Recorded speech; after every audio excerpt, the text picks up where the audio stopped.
Hi, Mark from HP, here today to show you how to properly plug in the power to your HP notebook. Let's look at some of the correct and incorrect usage of the AC adapter. First, you always want to make sure you use the correct AC adapter for the device you're using. It could be a barrel adapter or a USB-C adapter.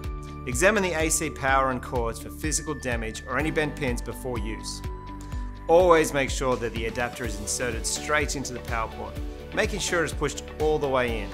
Be careful not to insert the power adapter at an angle, as it can damage the power cable or the computer.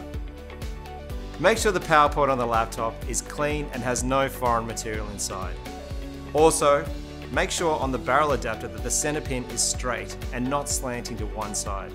Don't insert any foreign objects into the power port, as it can damage the computer. If the AC adapter doesn't slide in easily, don't force it, report it to a teacher. Remove the AC adapter the same way, making sure you don't pull it out at an angle or by pulling the cord. It should easily slide out if pulled out correctly.